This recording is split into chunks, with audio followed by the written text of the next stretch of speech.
The following video builds off my previous Tomb Raider reviews. You should probably check those first before proceeding.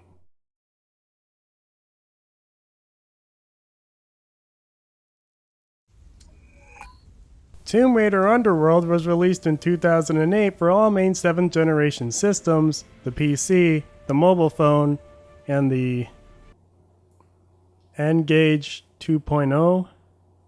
What the fuck is that? This review will be focusing on the PC version as usual, so let's just get into it. The last game of the Crystal Dynamics trilogy. How do we kick things off this time?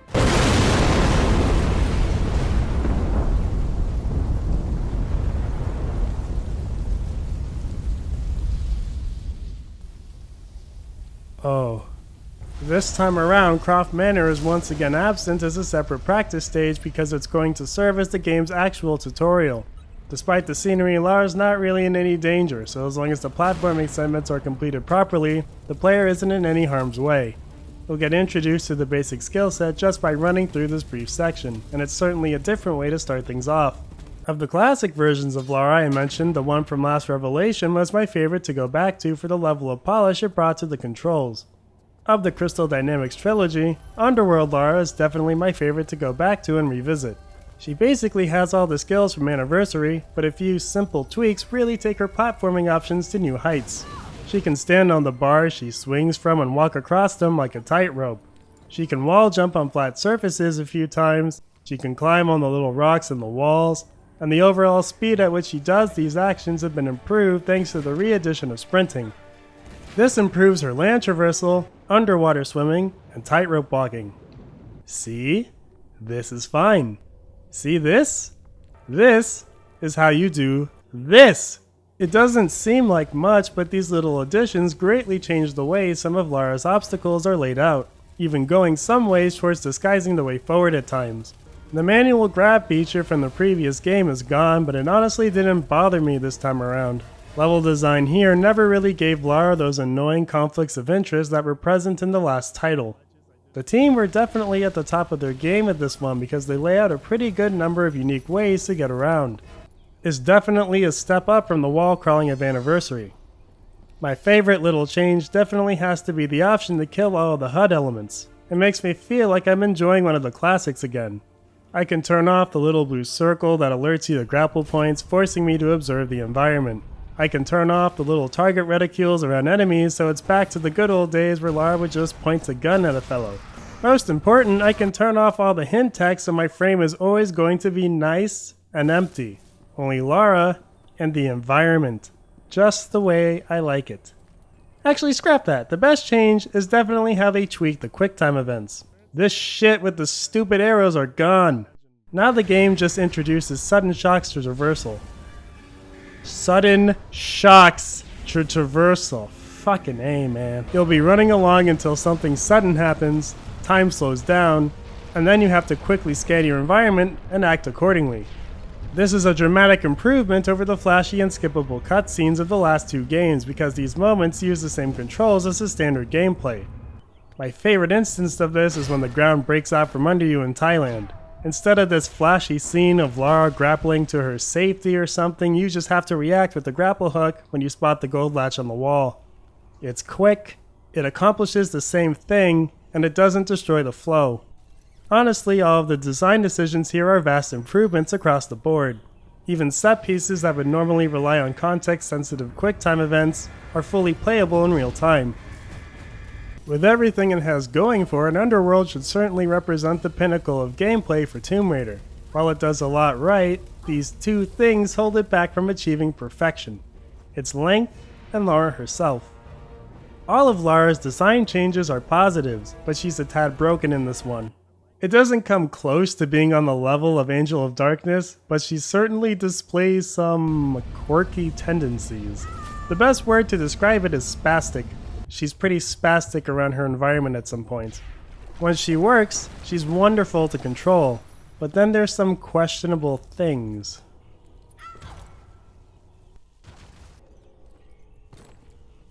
I take it back. I don't know how fall damage works in this one. She could have definitely used some more play testing though. The other downer of this game is its short length. We only get 6 stages. Granted, these are of varying length and contain some very dynamic segments, but it's just far too brief for its own good. You could extend this with DLC, but Underworld's handling of DLC is honestly everything wrong and cynical with that concept. There's no definitive edition that houses everything under one roof, so whatever business person arranged that getup, I hope you get anally raped in prison. The exclusive DLC focuses on different stuff. I've never played them, and I'm not going to. So let's just see what Hollywood's up to this time. Underworld takes place directly after Legend, and assimilates Tomb Raider Anniversary into its plotline. Instead of random-ass characters being inserted into the story to move things along, everyone here is a familiar face. Remember me? Anthony. There's only one person who calls me Princess. And that person is Anthony Higgs of the Galactic Federation Army. Haven't seen you since that last mission. Hey, and your buddy's here too. Jacqueline Nadler, Amanda Tara Strong, Black Guy Zip, James Rutland III, Creepy Butler, the Doppelganger, Mommy, the whole gang's here. And this time Amanda has imprisoned the Atlantean Immortal in order to find another way into Avalon. Lara is out and about, also seeking more answers on Avalon. For some reason, probably to duplicate the whole King Arthur sword thing, Thor's hammer is going to play a role in all of this. Naturally, the two teams of treasure hunters cross paths, and they discover they can't get to Avalon alone. But before you put me to death, tell me, are you prepared to wait for Odin to appear and perform the ritual to open Helheim? And you know this ritual, of course. I'm sure you've realized that I want to get to Avalon just as much as you do, but neither of us can go alone. You need my ritual, and I need your hammer. When you step out of line, you'll get it. Lara's assholishness is off the fucking charts in this game. Before it was kind of not giving a fuck, but Hollywood's really had enough of people's shit. She's all business. Serious business. What? Alice is dead and it's just business as usual? She goes from like casual analysis of the places she's exploring to zero tolerance in a heartbeat. Here she is trying to actively kill her friend from the get-go. Underworld tries really hard to be darker and edgier. The voice acting is okay across the board. The plot does what it needs to do, I guess, but it's really just kinda meh. It's serviceable. That's all I can really ask for, I guess. Once you play out the tutorial, the game takes a jump back in time, showing the events leading up to the mansion's destruction. Stage 1 is the Mediterranean Sea, which begins with a full underwater segment. Lara's got a breathing device, so you don't gotta worry about oxygen, and you can come to grips with the changes made to the swimming controls. For the last 2 games, the left analog stick only moves Lara forward and backwards on the same plane. To ascend or descend in water, you need to press a button. This time, you just move the camera around and swim in the desired direction. It's much more intuitive. After finding 2 keys, you make your way inside the sunken Norse temple. This introduces the movable objects Lara can mess around with in the environment. It's really only these tiny blocks and these poles to create new spots to platform to. Solving the puzzle takes you inside where a giant blind squid blocks your path. Heading off to the left and right rooms, you mess around with some chains and then kill the thing. You find one of Thor's gauntlets and then... Put your hands on your head. Well shit, man, how you gonna get out of this one? Wait, no. So you had her. You fucking had her. You actively try and kill her like an hour later. Why the fuck did you let her go? You didn't know the gauntlet was fitted to her hand at this point in time? You fucking steal it from her. Kill her. Why are you just leaving her there? Okay, yeah, sure, whatever. Fucking believable. Don't be shocked when she comes to murder everyone you know, you fuckhead. Like Legends before, you backtrack out of the stage, solving a few more puzzles before infiltrating Amanda's ship. Oh look, all your men are dying. Sucks. We find Nadla and Amanda discussing how only Lara can use the gauntlet for Thor's hammer, then Nadla instructs you on where to go next. Now it makes sense for them to want Lara alive. Now. This kicks off one of my favorite little set pieces in Underworld. The ship is sinking and rotating, so you gotta navigate your way out of this changing environment. It isn't like a quick time event or restricted to a cutscene. It's a fully playable changing environment, and you can tell a lot of effort went into making the ship appear natural as well as playable from multiple angles. It doesn't last for a significant amount of time, but it's definitely a step in the right direction for the franchise in terms of set piece building. If this shit was in the Maria Doria for some kind of remake, it'd be fantastic. Anyway, once you escape the ship, it's off to Thailand for stage 2 out of 6. Thailand is one of the best stages Tomb Raider as a whole franchise has ever produced. If every stage in the game were like this one, the game's length wouldn't be an issue. Really, this stage and southern Mexico are probably my top contenders for the best single stage in all of Tomb Raiderdom. Huh. You know, after this, Tomb Raider isn't really divided into specific stages anymore. We're at the last title of the new trilogy. We got to know each other pretty well, I think. So fuck it! Right in the middle of a review is as good a place as any. Fuck schedules! Here's my top 10 Tomb Raider stages ever made. And it's not the Lost Valley, you fucking idiots at Watch Mojo. This stage made me not to want to abruptly end my life while playing the most insufferable version of Lara to control. It capitalized on Lara's new mechanics well, and was a step up from the short length of the previous stages. It showed that Tomb Raider could do its own version of stealth right, but unfortunately Lara keeps fundamentally good level design from truly shining like it should. The CISTERN took the dungeon-like design of the previous tombs and added the water level mechanic to further complexity. This version of Lara is the most simplistic, and up until this point good level design had been weighed down by simple puzzles. You jump over some stuff, swim down a shaft, take a key to a hole.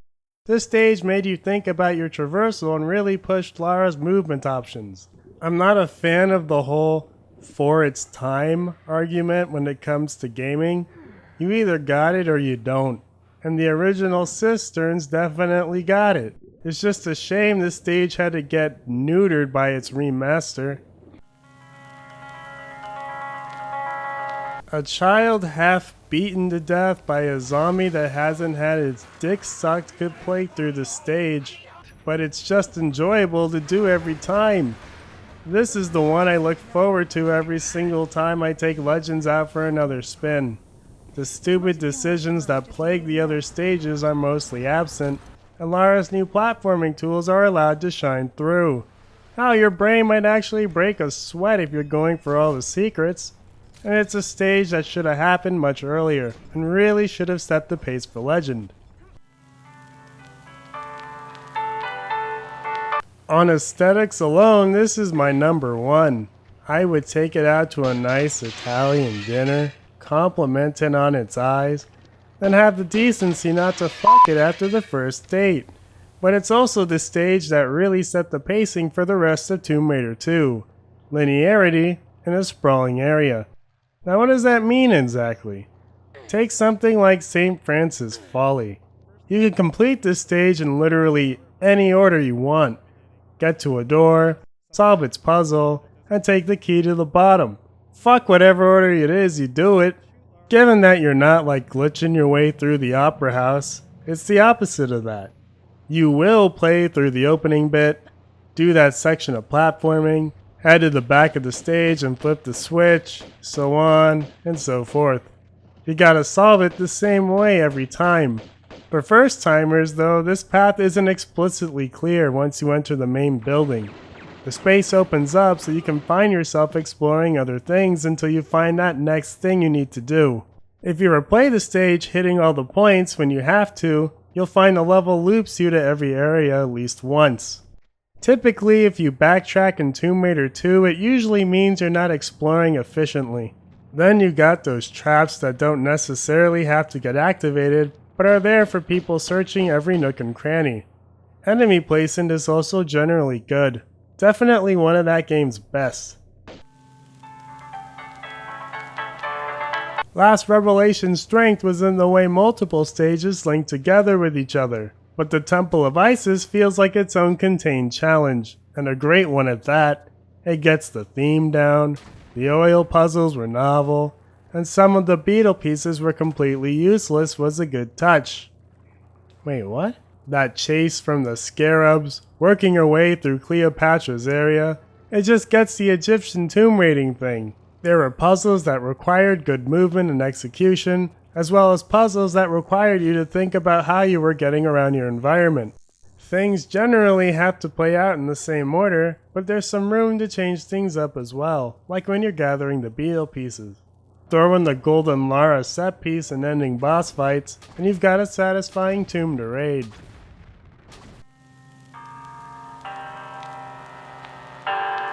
The fundamental design of this stage is almost like a meme for Tomb Raider. So many other stages love to rip it off. Thankfully, Anniversary ripped it off the right way, by just remaking it again with better puzzles. The original suffered from grid control Lara, wonky puzzles, simplistic puzzles, and Pierre Dupont. New Folly only cuts off one section of the stage and improves upon all the main puzzles in a good way. It fleshes out the alienarity introduced by the Tomb of Qualopec, and New Lara makes it a joy to play through. It's big, intimidating, and the way classic Tomb Raiders should be.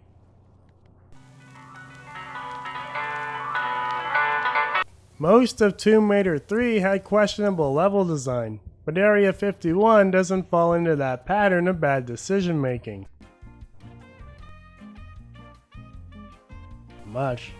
It's simply massive. Full-on marathon dungeon consisting of many different parts.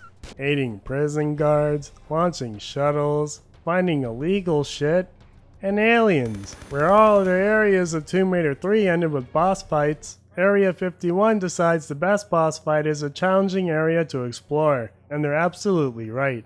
When you're challenging but fair, it's fine. This is what the rest of the game should have been. Wrinkle my brain, don't make me want to shoot it out.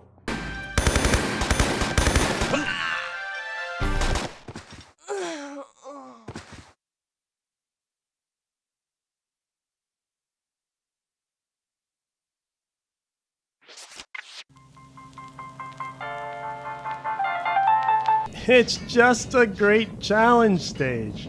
It's not about where you should go next, it's about can you survive. And you can't call yourself no Tomb Raider veteran until you run through this gauntlet without saving in between. More Croft points to you if you can manage it without healing. Everything Lara can do is tested in a satisfying way. The combat, the ways you can traverse, your reactions, your lesser used skills, it's all tested. This is how you do action Tomb Raider, folks. Make 'em sweat for it.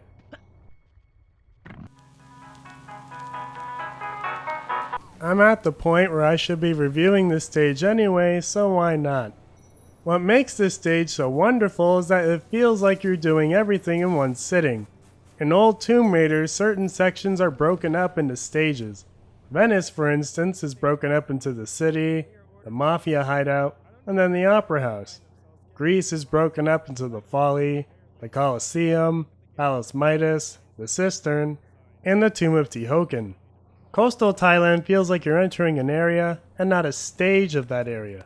You could easily break this into sections of shorter stages, but it just expects you to do it all. You arrive somewhere outside the tomb and explore until you find a notable landmark. You work your way in and around that landmark to make your way into the tomb. Then you get into the tomb and continue solving puzzles for your prize. It's like having those separate stages spliced into one, a marathon level. Granted, these individual portions aren't as massive as some of the later stages of the classics, but this stage just blends it all together so well. You arrive on the island, progress to your target, enter points of interest, solve some puzzles in points of interest. It's the same shit we've been doing, only now you're expected to do it all in one sitting. No breaks in between. This is only stage 2, but we're getting our platforming in, use of movable items, the better QTEs, puzzles that can be prepped before they're solved, puzzles that rely more on execution, combat that can be engaged in or skipped over, It's classic Tomb Raider without the loading screens in between, and with the most versatile Lara thus far. Because you can wall jump, everything isn't laid out in an obvious way. You need to remember this movement option, otherwise you can find yourself getting stuck. If all 6 stages were like this, I'd have no complaints against Underworld. After all, Tomb Raider 1 is just 4 areas. The second game is just 5. The third game is also 5. The fourth is 5. Chronicles made me drink myself into a drunken depression. Angel of Darkness made me contemplate the state of human affairs and the entropy of the universe. Legend has 7 areas, but they're all short single-stage affairs. If the 6 things on offer here were Lara dicking around in some vast environment, working her way into the tomb, solving the tomb, then a little something after, it's basically the same thing as the classics. But they're not. So I've arbitrarily decided to cut off my countdown here to talk about the 3rd stage in Underworld, Croft Manor. Since Underworld has decided to put the story first, Lara's wardrobe has taken a big hit. I can't really wear inappropriate outfits anymore, so I had to turn to the modding community. This is one of those changes I didn't really like. Messing around with the outfits was fun, but I guess this might also have something to do with how the game handles replays, but we'll get into that later. If you have common sense, then you know this stage leads into that tutorial stage you played earlier. Where Thailand was this massive tomb raiding trek, the manor is just basically one main room. There's like 2 hallways off to the side, you open a door and kill some shit, and then head outside and replay the tutorial again. Zip tries to murder you because the doppelganger killed your British friend, then you decide to head off for the next story piece. Business as usual? Pretty fucking much. Honestly, this felt like something out of Tomb Raider Chronicles. 2 or 3 rooms, a few puzzles, then off to the next thing. It's such a sharp downgrade, it's almost mind-boggling. Then we have... This is my submission for best single Tomb Raider stage ever conceived for Lara to run around. It's got all the attributes of Thailand, only more of it. To add on to this, it adds a vehicle, treats it exactly as the classic games do, and expects you to keep it for the duration of the stage. You start in the jungle and drive around for a bit to find a way to open a hidden tomb. This involves you navigating a fairly large space and more creative ways to get around with Lara's platforming skills. I adore the way the grapple is used here. Instead of just attaching it to a door or a random object and then pulling on it, you need to wrap the wire around something in order to nudge it off. After a lengthy outside sequence, you begin the lengthy tomb sequence. This requires you to take the bike, cross some gaps, play through another condensed version of St. Francis Folly, make it to the point of interest, solve a puzzle in the place of interest, then escape the tomb with Thor's belt in hand. It feels like you're playing multiple stages, but it's all packed into one. Besides spastic Lara, it's everything you could ask for. You gotta think about your skill set in order to find ways to progress. You can play sections in different orders. The visuals change. You can fight or run, progress and backtrack in completely different ways, which both manage to put pressure on you. It's like if the segments of Last Revelation didn't have loading screens. It's got all the strengths without most of the weaknesses. If Lara didn't flip her shit at times, this would be perfect. No quick time events, no super long cutscenes. Lara controls like a dream. Everything is telegraphed, and it's not completely brain dead. I guess it could ask more on the puzzle side of things, but seeing this all come together is just a thing of beauty. Southern Mexico. Best shit ever. Anyway, we get Thor's belt, and then we go to Jam Mayan Island and go back to the Chronicles level design. Unlike the manor though, this stage doesn't hit those lows because things are more dynamic. The summary of the stage is Lara bikes down a thing, climbs up a thing, and then crosses a bridge. That's it. The part where you're driving down and climbing up isn't really inspired, but the bridge portion does turn a relatively simple task into something that takes effort. You need to explore every inch of the room in order to make it across, and it does make sure you know all of Lara's movement tools. Those will be tested. It's novel, but not something fun to replay. I was kind of relieved when Lara picked up the thing and I didn't have to backtrack out of the same space. The Andaman Sea is a brief action sequence, likely just for comparison purposes. The first time you raid Amanda's ship, it takes some effort since you just have your pistols and a single power weapon, but now you have Thor's hammer, so you get to murder everyone. Huh, wonder why this is happening. Right, Nick? Lara sure is killing a lot of our men, Nick. Sure losing a lot of our assets, Nick. Maybe we should start making some better life decisions, Nick. We kill, we talk, then it's off to the final stage. I decide to play the final stage as the doppelganger because I think she's hot. And she also murdered that fuck. One more to go, hun. The Arctic Sea plays out exactly like stage 1, only a little bigger. Start underwater, unlock way to temple, play through short temple, then enter the third repeat of the set fight from last Revelation. It's weird. This game has no bosses. Anniversary actually handled it alright thanks to that bullet time thing. Being completely straight with you guys, see that yellow meter next to Lara's health? Never used it. Not once. It's for some adrenaline shit, but I never touched the thing. Game's easy enough without it. Nothing in this stage was really challenging, as if all of the A game went to Thailand and Mexico, then it just dropped off for everything else. There's just some hallways with enemies to dispatch with the hammer, one room that's like more open, then the mommy room. After killing mommy, Amanda has to save us from Waifu-kun, then we do that last bit of platforming to wrap things up. One of the DLCs was released on the February of the following year, and the second was released on the March of the following year. Underworld came out mid-November, so it's only a 3-month gap and a 4-month gap respectively. I really wish I knew more about AAA development so I could speculate just how far into development these things were before the game came out. Underworld's just so short. The classics had some extra content, but Lara's Shadow is like plot-relevant stuff, and it shows us Nadla's ultimate fate. Well, fuck you. Once you wrap up the finale segment, you can head to the previous stages and search around for the collectibles you missed. Unlike the previous titles with replays, spots you revisit don't have to be played through like new. Instead, all the puzzles are left solved from your first time through and you can just poke around a little more.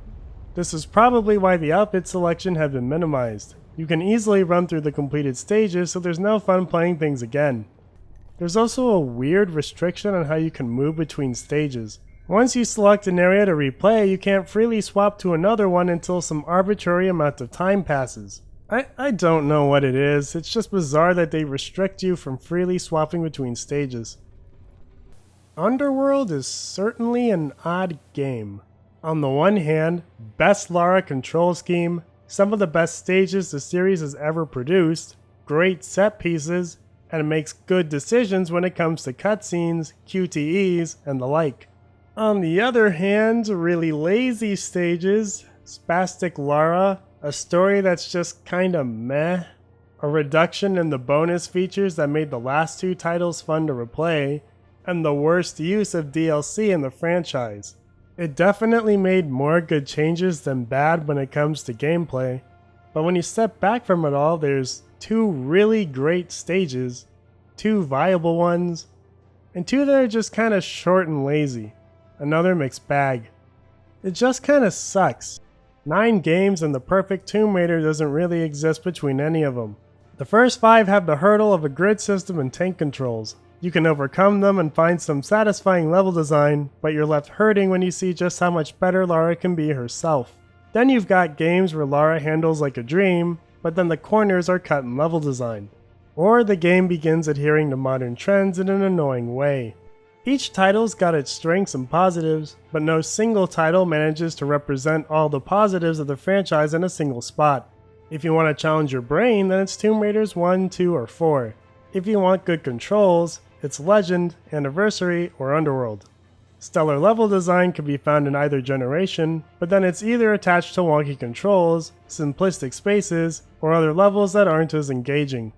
Underworld is going to wrap up Hollywood's quest to find Mommy, however. The journey was complete. Lara would take her hiatus, and the AAA gaming climate would continue to change. Little did we know, Lara's change began almost immediately after Underworld, and the world would come to see a familiar face 5 years down the line. A familiar face But some things change.